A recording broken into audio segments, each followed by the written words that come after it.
Capres pilihan Jokowi mulai kelihatan. Pengamat, Prabowo, Anies, dan Ganjar saat ini belum menjanjikan. Kita ingin ada kesinambungan dengan pemerintahan Pak Jokowi sehingga Pak Jokowi juga memberikan masukan-masukan kepada Ibu Ketua Umum agar arah ke depan pemerintahan ini senafas. Pilkada, pilihan wali kota, bupati, gubernur, lihat yang paling baik coblos. Nanti pilpres atau pileg yang paling baik coblos, sudah itu aja cukup. Setelah itu rukun kembali. Jangan dibawa-bawa sudah 3 tahun, 4 tahun, 5 tahun masih bawa-bawa urusan pilpres, urusan pilgub, urusan pilihan wali kota. Bisa kepecah-pecah kita nanti. Siapa calon presiden atau capres pilihan Presiden Joko Widodo untuk pemilihan presiden atau Pilpres 2024 mendatang? Pengamat politik Burhanuddin Muhtadi menilai Presiden Joko Widodo tidak akan terburu-buru dalam menentukan sosok yang akan ia pilih sebagai calon presiden pada pemilihan presiden 2024 mendatang. Menurut Burhanuddin, Jokowi masih membuka pintu bagi seluruh sosok yang akan maju menjadi capres karena situasi perpolitikan menjelang 2024 masih sangat cair. Dan tentunya, kata Burhanuddin, Jokowi tak akan gegabah dan akan penuh perhitungan dalam menentukan pilihannya tersebut.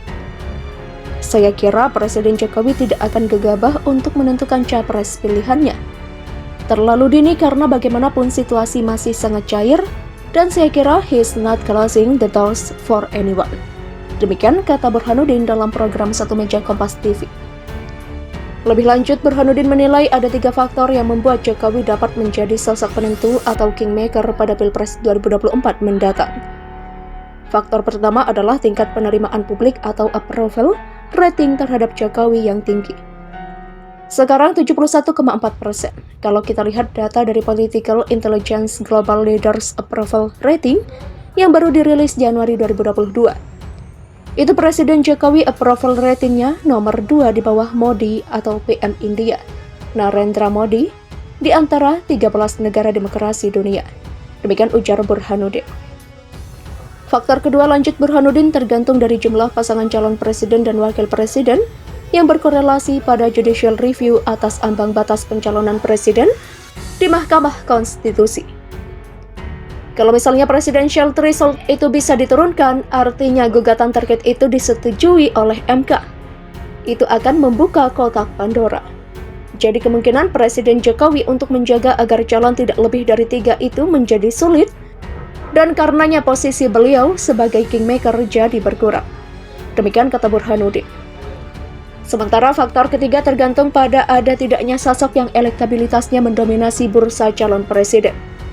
Burhanuddin berpandangan meski posisi 3 besar elektabilitas capres selalu diisi oleh Menteri Pertahanan Prabowo Subianto, Gubernur Jawa Tengah Ganjar Pranowo, dan Gubernur DKI Jakarta Anies Baswedan. Sejauh ini belum ada tokoh yang elektabilitasnya dominan.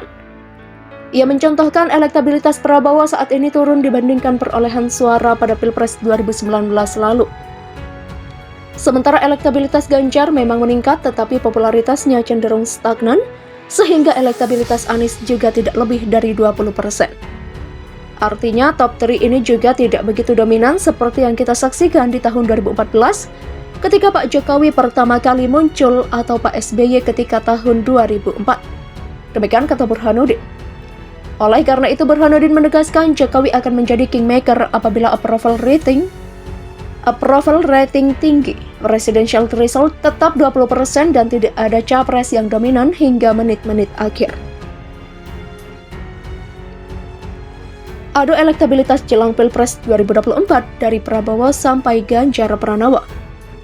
Sejumlah nama mulai jadi sorotan jelang gelaran pemilihan presiden atau Pilpres 2024. Beberapa elit partai politik, kepala daerah hingga menteri disebut-sebut berpotensi menggantikan Presiden Joko Widodo. Sebutlah Ketua Umum Gerindra yang juga Menteri Pertahanan Prabowo Subianto, Gubernur Jawa Tengah Ganjar Pranowo, Gubernur DKI Jakarta Anies Baswedan, Gubernur Jawa Barat Ridwan Kamil, dan Ketua DPR RI Puan Maharani. Ada pula Ketua Umum Partai Demokrat Agus Harimurti Yudhoyono atau AHY. Menteri Pariwisata dan Ekonomi Kreatif atau Menparekraf Sandiaga Uno, Menteri BUMN Erick Thohir, dan masih banyak lagi. Oleh berbagai lembaga survei seperti dilansir Kompas.com, figur-figur itu disebut-sebut punya elektabilitas tinggi untuk maju berlaga di Pilpres 2024.